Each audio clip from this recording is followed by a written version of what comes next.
Welcome to the Tutors of Life podcast, where we research life so you don't have to. Episode 280. This is your host, Shaun Tutor. And this is Sam. And this is a talk episode where the tutors talk. I was thinking, I want a new intro. Okay. Like what? I want it longer. You want a longer intro? Longer intro. Okay. I just feel like it's so short. Sometimes it's so short, I'm like, am I doing this wrong? I was just at Citizen State Bank getting a Collectivo coffee. Yeah. Wonderful. That's not strong at all. I didn't think so. The ice has melted quite a bit. Okay. You want a longer intro? What would we include in there? I don't know. Nice day out today. 66 degrees roughly. Mm-hmm. I wore jeans and a long sleeve, and I thought that was a good call last night until I realized that might be okay on a fall day, but on a spring day, I was hot. Yeah, and when we got up this morning, it was 50 already. I was ridiculous. Hot. But I also don't understand, because I've been doing cold showers every morning. I don't understand cold in the morning or like warm, because I'm just frozen. I'm frozen in our like 67 degree house. I'm like, yeah. So I don't really ever understand like the actual temperature outside. That makes sense.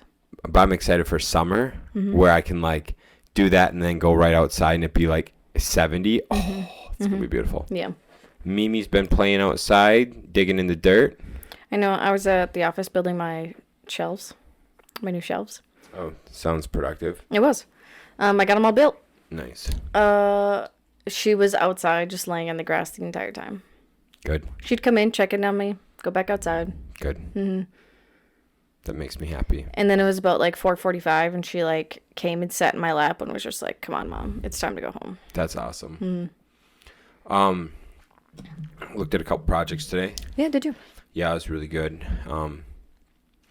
Lady wants a garage built onto her house. Seems pretty reasonable. Seems kind of fun. Does it actually seem reasonable? Yeah. Oh, okay. For sure. Yep. So we'll get Brian out there this week to take a look, materialize.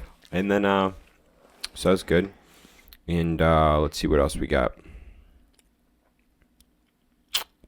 Looked at a basement with Dan, or a whole house with Dan. A whole house? A whole house. Oh. Do like a update for Flip. So that's a pretty good one.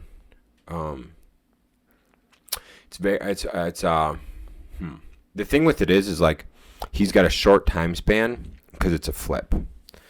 Like start April, done in May. Oh. Okay.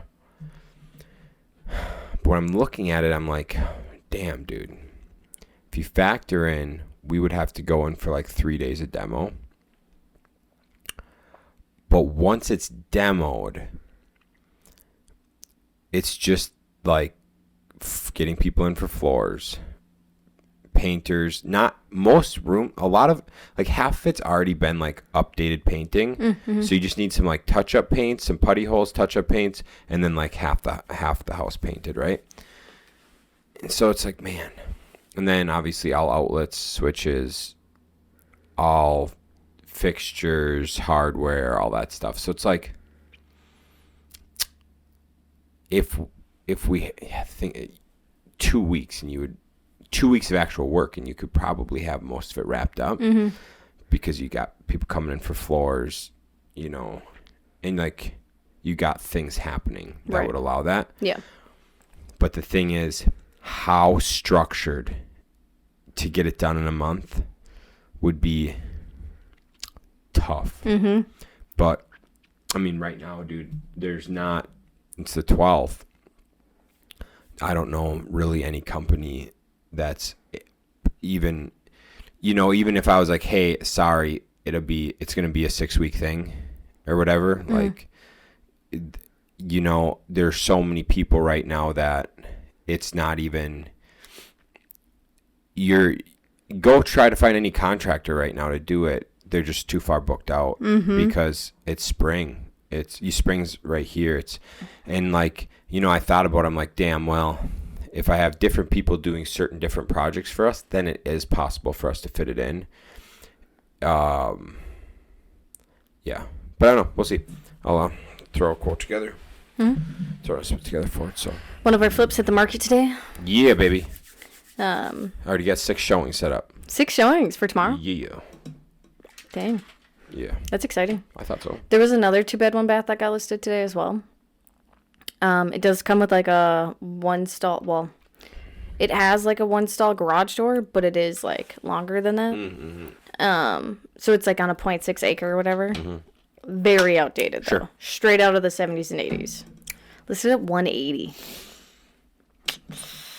It's just like, oh, that's a little. You might get lucky. Mm-hmm. And do what? I mean, I think sure, I don't know. Both those are first time home buyer type houses or retirees. Yeah. And people, you know, when you look at that, people need to. I think some people do, but when you look at it, dude, it's gonna cost you more than $20,000 to update that. Mm-hmm. You know, so you got a 2-bed, 1-bath, you're paying $180 for, and it's fully outdated inside. How does the outside look? The garage looked a little sketch. It might be wood siding that needs to be repainted. Okay. If I remember right. So, I mean, yeah, dude, if you got to redo the inside of a 2-bed, 1-bath, you're $30,000 all day. Mm-hmm. And then... Because they had I hate them, but you said they don't look bad. The tiles on the ceiling. Oh, it's whatever. I hate those, but... The only thing is if you decide to do the work yourself and cut some corners and things like that. Mm-hmm. Oh, okay. Find some cabinets online and shit and stuff like that. You bring that cost down quite a bit. But yeah. Anyways, that's cool. We should be in a good spot. Yeah. So if you want a 2-bed, 1-bath house. In Eau Claire. Let us know. Yeah. So boom, boom, that. What else we got? I don't know. You wanted to do a quick run through of things on Sunday, so don't got a whole lot to talk about. I just ran through it. How's your foot? My foot is blistered. Mm-hmm. Pretty big blister. Mm-hmm. Wrapped during the day so I can function. And I'm very grateful we got the Vivo Barefoot. Mm-hmm. We got some Vivo Barefoot shoes. Yeah. And I got 1 pair of trainers to work out in the gym, which I can't fit my foot in because the cuff around the ankle's tight. Mm-hmm. So I can't get my foot in that. But I got the leather boots. And that's the only, and we got them Friday. Mm-hmm. Burnt my stuff Sunday. That is the only pair of shoes or boots I own that I can wear right now. That's it. That's impressive. So I was like, dude, how fucking, perfect is that? That we got these. Because otherwise, I would have had to pull out laces on some of my shoes or something. I don't know. Yeah. But yeah, there's the only pair of shoes I can wear right now. Dude, I've been only wearing my Vivo Barefoots lately. Yeah. And my lower back hurts. Yeah. It's a lot better today. So today I decided to wear my Birkenstocks instead.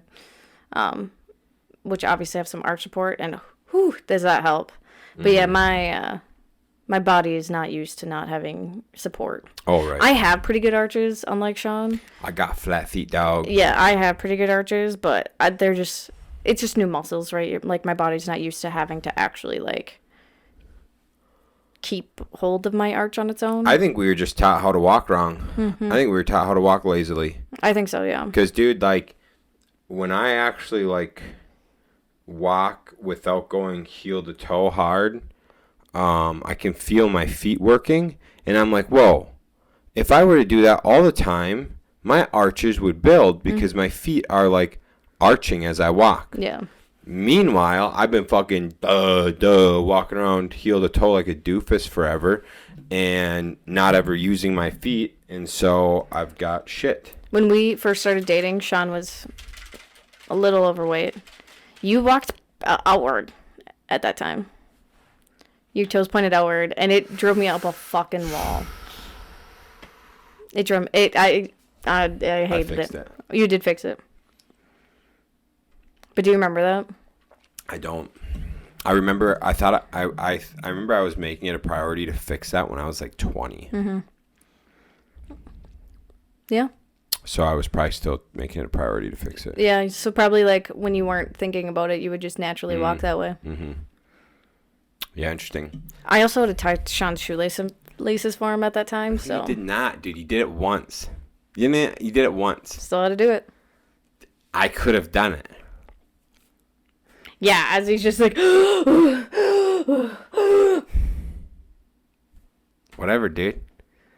Hate the freaking game, not the player. Wait. Yeah. That's right. Yeah, sure. Dude, so I was actually thinking this, right? Looking at one of the kids in the weight room, the power room. Just a fat fuck. And he probably gained, he's probably gained about 7,500 pounds. He's probably put on, since I met him years ago, he probably put on close to 100 pounds. I'm just looking at his fucking gelatinous tit, fucking ice cream cone looking ass, just fucking melting away, looking like the Michelin Man. Big old fucking, when you get like a fat ass and it loses any level of like shape, mm-hmm. And now it's just a slab of fat. You know what I'm saying? I'm just looking at this gelatinous fucking milk and titty motherfucker, and I'm like, damn, dude, you were 100 pounds less. I would love to know if your Wilks has gone up. Mm-hmm. I would. So wait. Before people are just like, wow, Shaun's such an asshole. Did this person purposely gain the weight? Yeah, guys, so here's the deal. I ain't getting on you guys that accidentally gained weight. I understand. I ain't getting on you. People fuck up. They accidentally lose weight. Or they accidentally gain weight. I understand it. These people, this guy in particular, and a lot of the people in the power room, purposefully put on the weight to be a strong power lifter, right? Well, the problem is they decided that the powerlifting part wasn't as important as the eating part and the drinking milk part. And now they look like bags of shit. When before they looked good. My motherfuckers looked good. Mm-hmm. I was like, man, you guys look good. You're strong. You're fit. You probably got a good heart.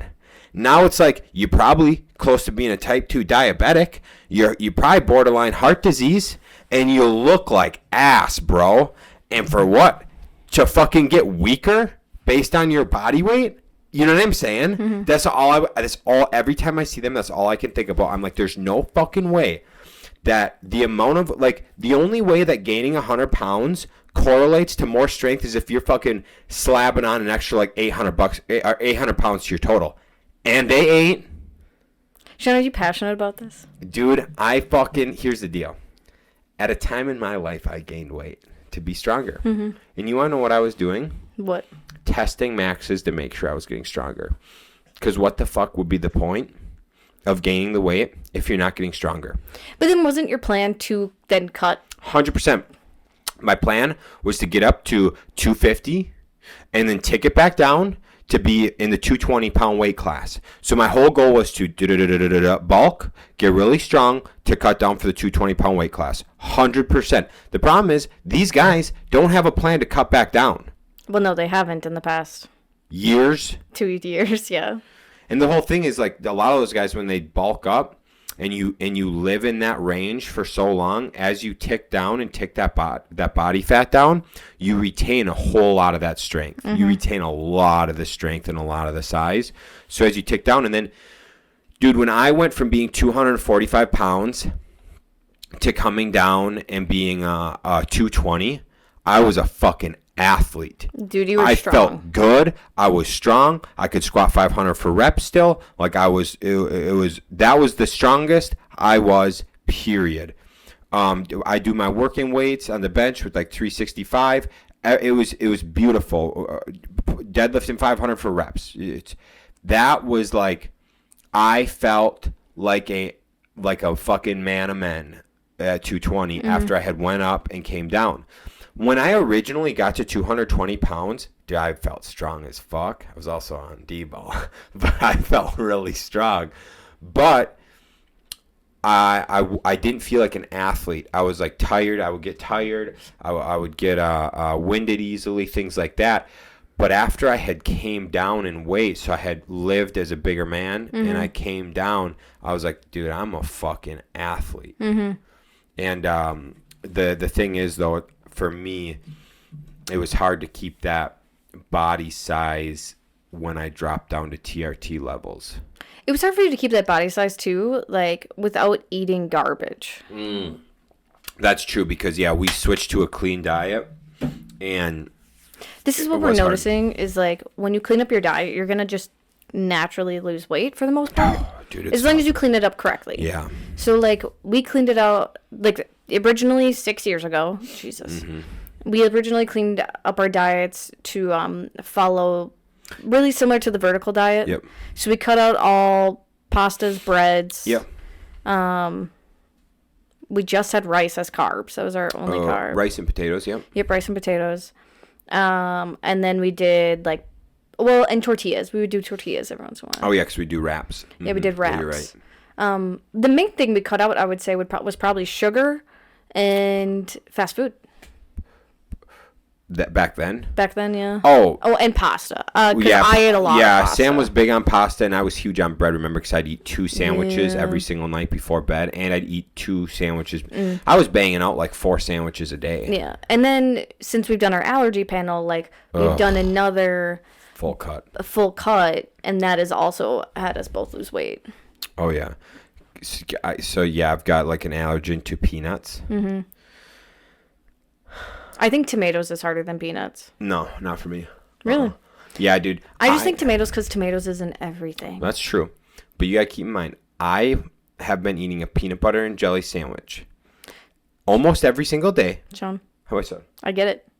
Since I was in elementary school. I have had probably a tablespoon of peanut butter for every single day since the same time. And it feels wrong. It feels wrong to not do it. You know, I feel like I should be doing it. I miss it at first, and then once it's been a week or two, then I don't think about it. I'm going to tell you what.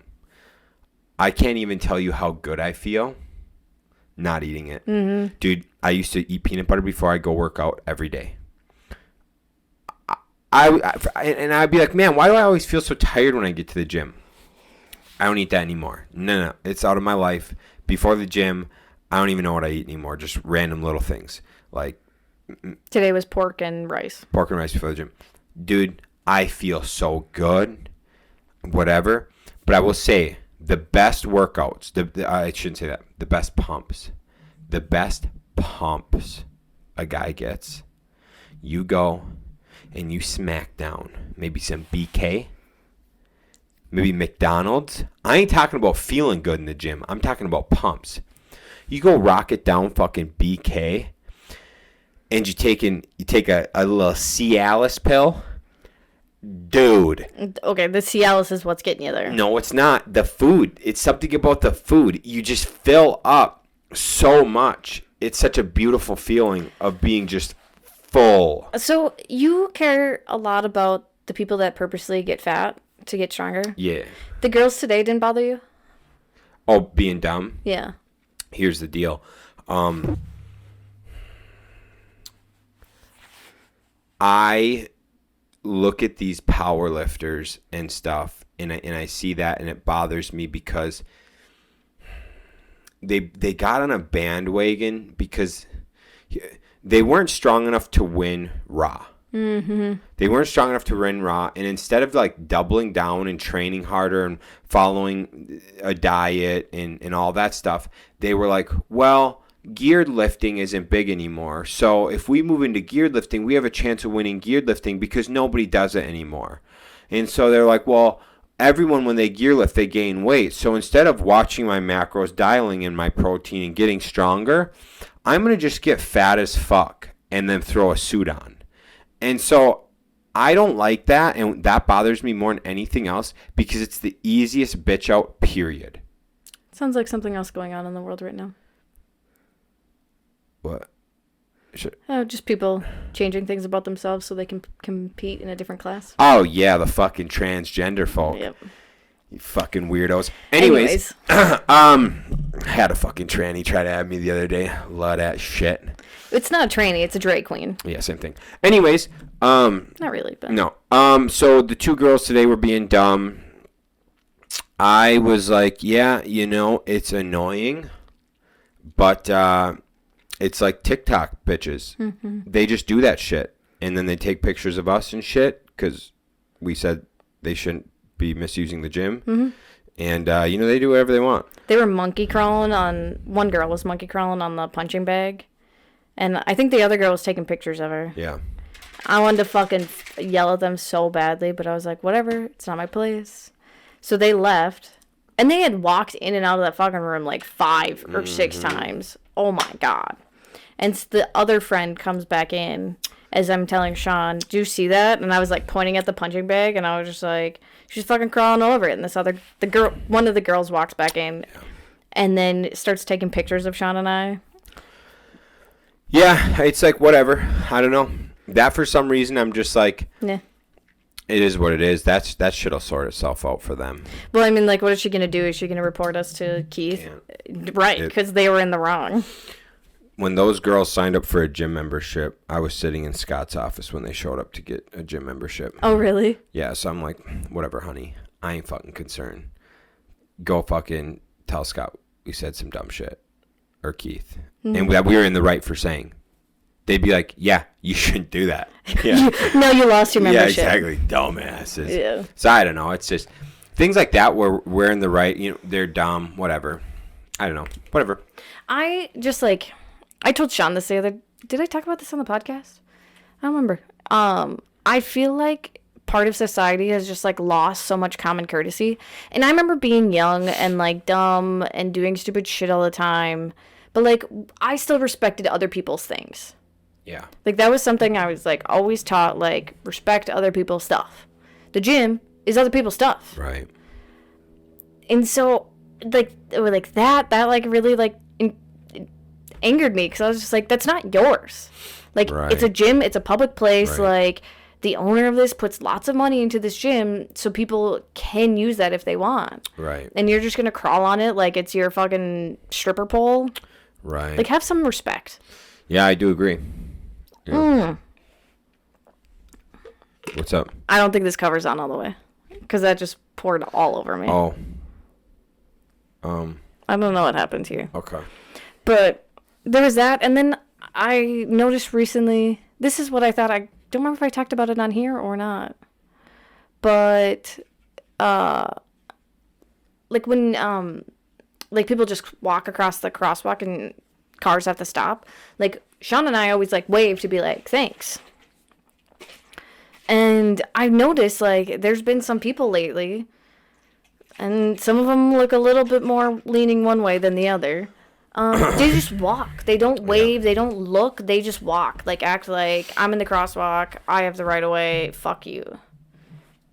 I've had so many, especially downtown Eau Claire, I've had so many people just walk in front of my car, and I'm just like, what the fuck are you doing? Yeah, a lot of homeless down there. Oh, God, yeah. Yeah, I love it. Love seeing nothing but degradation of society. Is that the right word? Degradation of society. I don't know. But yeah, there's no common courtesy anymore. There's no respect. No. It makes me sad. Oh my God, dude, there was an older guy who didn't hold the door for me the other day. And I was like, I'm gonna fucking kill this guy. And then he noticed we were behind him and held the door. Do you want to know why people have started doing that? What? So, at my old job, Yeah. Gary, he's like in his 60s or 70s. He said he was somewhere and held the door open for a woman. And she came up and goes, I can hold my own door, thank you. He was like, okay. You know what I would have said? Kick rocks, cunt. Dude, right? What's she gonna do? Hit me? But I'm Good sure, luck. like, who knows? Like, a lot of people could just be getting yelled at by these fucking ungrateful little Gen Zers. You fucking yell at me all the time, dude. I'm still holding the door for the dude behind me. 100%. Or a chick behind me. I don't give a fuck. Or, like, and, like... To mention, that girl did hold the door open for me today. Out of her way, she held the door open for us to walk in the gym. Yeah, in a very weird way, though. But she held it open, dude. That was very nice of her. It was so weird. Doesn't matter. She held it open. Okay. That was really nice. You got to think about it. She did the thing. Anyways. I was just saying. Can't knock her for everything. I was telling Brooke about these girls and how they had, like, both had dyed black hair. And she's like, what is it with that? Like, why is that a thing now? And I was like, Brooke, it's always been a thing. I was like, Jersey Shore girls? And Always. Brooke's like, oh, yeah. Always been a thing. So. It is what it is. Anyways, let's go read tonight. Yeah. Mike Moralski is speaking on syndications. Oh, no. Okay, cool. Oh, no. That's cool. So that'd be a good one. And then go and watch Ryan speak in Appleton tomorrow. Mm-hmm. And then Thursday. Get the fucking Rod and Gun Club banquet, baby. Yeah, that'll be fun. That'd be really cool. I hope I know someone there. You probably won't. Maybe. Thinking of Eric? You probably might see his brother. I don't know him. I've never met him. I've met him once. He's really easy to talk to. That's cool. Definitely bring some business cards. That's a good idea. Yeah, we'll see. I'm excited, though. I'll make a friend or two. There you go. And then Friday I have puzzles, Pinot, and pasta. Dude, I'm so excited for that. That's good. Brooke and I were talking today about just like life a little bit, because I think I got back to the office at 3, and she was talking or saying how she wants to head out soon because it's a nice day out and she wants to actually be able to go enjoy outdoors. And I was like, girl, I totally get it. And then I started thinking how, like, we'll actually be able to have, like, a personal life again. Because when we worked at separate jobs, like, one, we'd want to see each other at night. But two, like, a lot of times, Mimi wouldn't be able to go with Shaun to work. Right. And she obviously couldn't come to me or come with me. But now, like today, I mean, she got to hang out with us, or one of us, for, I mean, since we woke up until now. Right. The only thing she didn't see us for was when we were at the gym for an hour and a half. Right. So now, like, I don't feel bad if someone hits us up to be like, oh, hey, do you want to, like, catch up and get dinner? Yeah, I can. Right. Because I don't feel bad, like, leaving her. I agree. It'd be nice. Mm-hmm. So, yeah, I don't know. We might actually be able to have a personal life again. Be cool. Would be. Sweet. Yeah. I don't really know what I got. I don't know. What are you reading? Oh, dude. Don't get me going. Just a little snippet. Napoleon Hill. Laws of Success. Do we have all of his books? Did we figure this out? No. Okay. Laws of Success. 15 Laws of Success. Laws of Success. Whatever. We also got the extended or the exclusive version. So it's like in a leather bound book. It looks like a Bible. It's like 800 pages. Yeah. So it is the Bible to success, basically. Yeah. So it's the whole first part is about mastermind and the power of mastermind. And the concept behind a mastermind, I'm sure if you're listening to this, you've heard of masterminds. Masterminds, most people nowadays are paying for these masterminds $1,000 a month, whatever, 15 G's a year, whatever it is. Some are doing 100 G's a year for masterminds, whatever. And the mastermind is this: a group of people that are supposed to be like-minded, going in a similar direction, who come together and have a master of the minds. Napoleon Hill talks about it as like dinner, cigar lounge. Back then it was just like, come over to my fucking mansion of a house. We'll all fucking have dinner, cigars, and everything. And will my hang out. servants serve us? Right. And it was free. It was just the bringing together of like-minded people for everyone to achieve a goal, heading in the same direction. And I love it because what it comes down to is you're limited to your one mind, right? But if you've got, it's similar to having a mentor, but exponential. So if you're yourself and you're going to some point in the future, right? You're going to be successful in some realm. And you have 10 other people who are also doing a thing, going somewhere. And maybe you're all at different levels of success.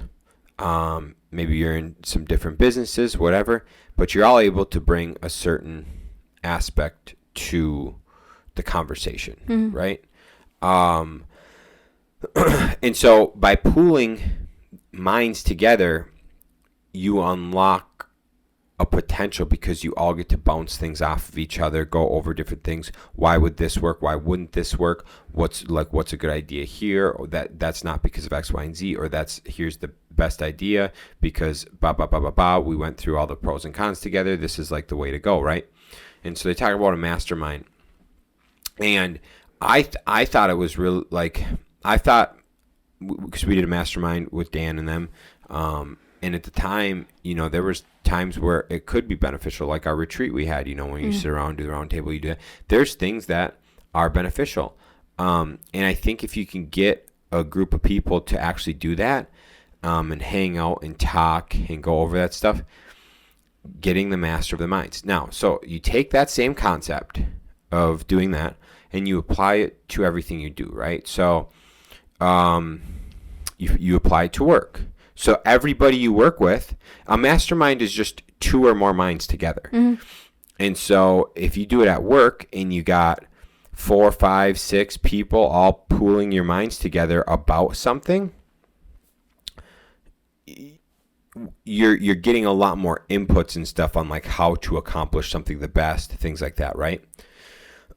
And so I think if people were to look at it that way more, so like you take your team at work, you all sit down over a couple hours, maybe after work, have a cocktail or two, have a cigar or two, maybe eat a little meal, and you all sit there and discuss certain aspects of the business.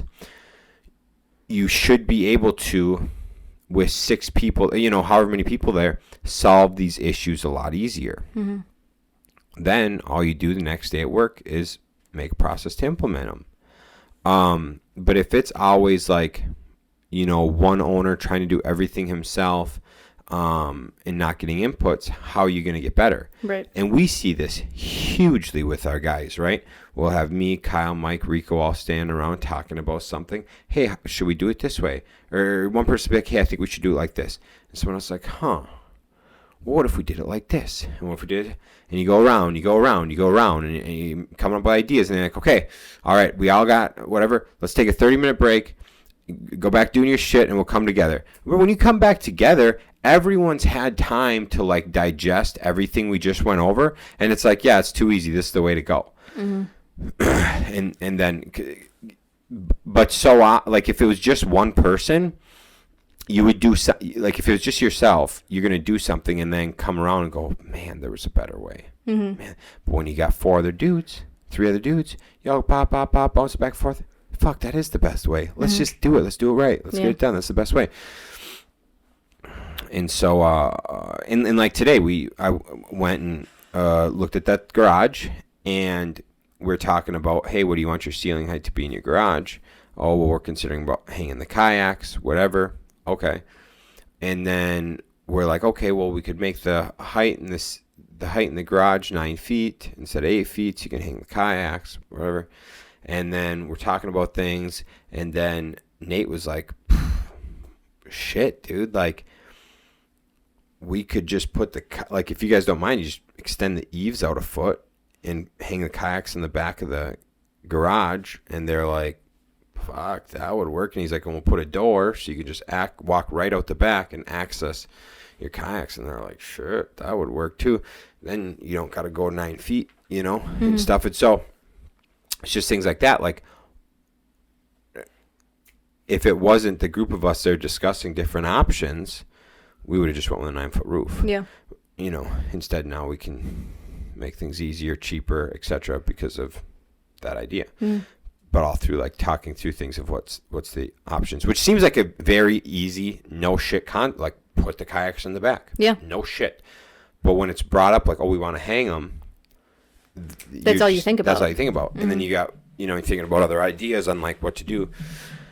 So the big thing is the mastermind, and it's beautiful and it makes a lot of sense, and we've talked about it. Go ahead. I just love how simple the concept like that he makes it. Like, it doesn't have to be this big extravagant group with like a main leader or anything. It's just like the gathering of minds, basically. That's all it is. Like, it's cool because it doesn't have to be a whole bunch of business people, like business owners. No. If we know someone that is very like pushes themselves all the time in their career. Yeah. Oh, dude. Why couldn't they be a part of it? They could. 100%. I like that. 100%. And so, boom, you got that. It's beautiful. Okay, wait. How much more are you going to go on? Because that's a good place to stop.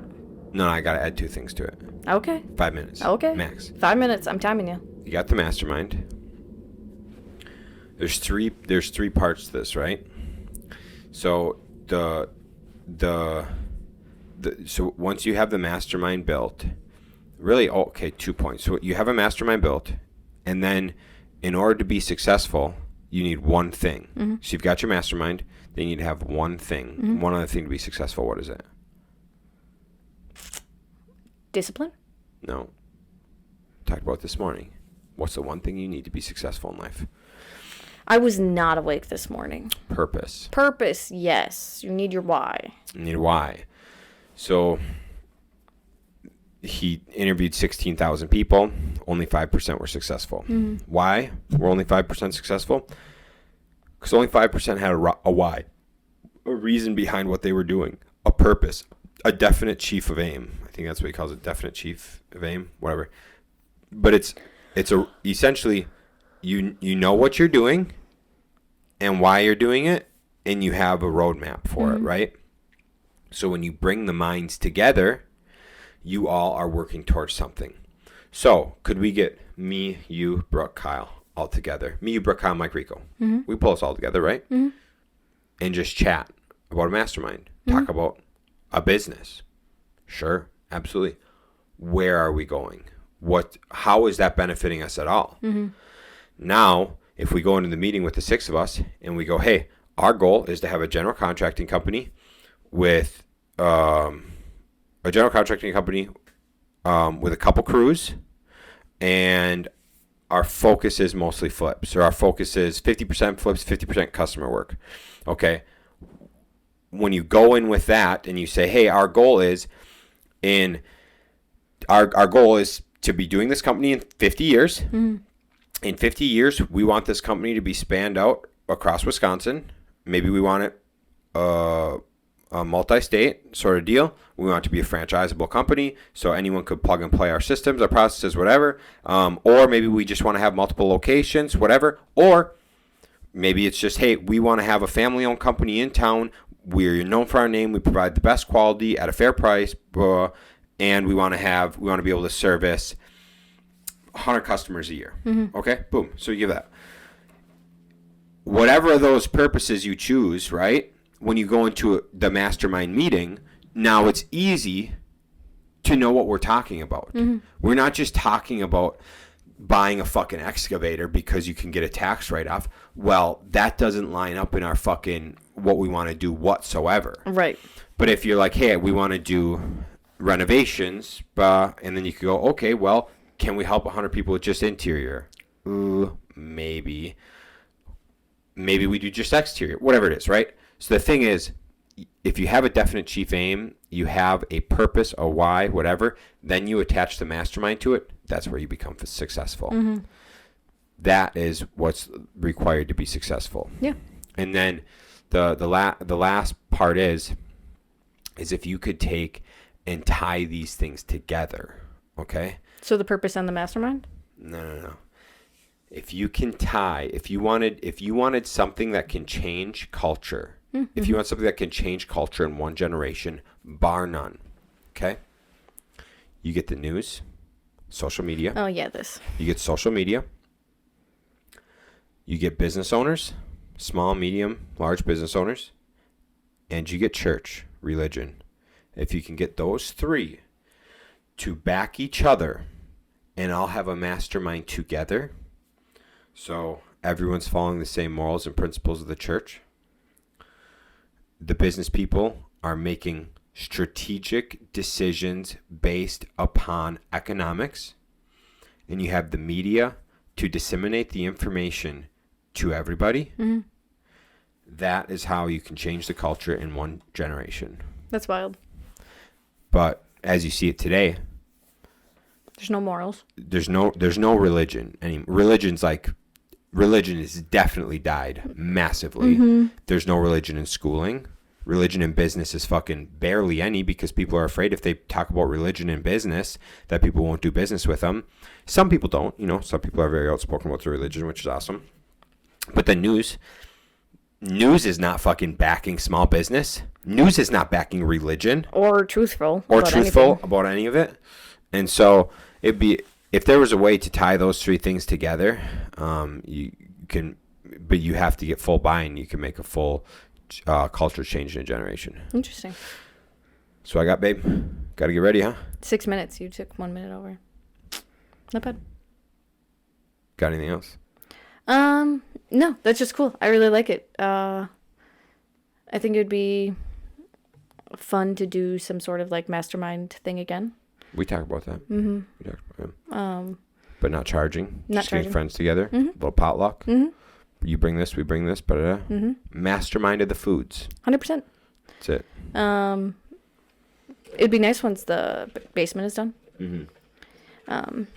Be able to do that there, but yeah, basement, and then do put a fan in the garage. Yeah. And have a smoke lounge. Mm-hmm. Invite people over. I think that's the best bet. Just chat about business, life, things like that. Have a community. Yeah, because it's every time we have any kind of event, so like even when we go to Riscoria, people are there 45 minutes early and they stay an hour, 2 hours afterwards. And some people do talk to new people and converse with other people, but honestly, like a lot of people in the group just like to talk to some of the people they know in the group and be like, oh, how are things going? What's like happening in your business and stuff like that. So it would be just nice to have like a group specific for that. Mm-hmm. I like it. Mm-hmm. We'll see. Cool. All right, gang. Thanks for tuning in. Catch you on the next one. See ya.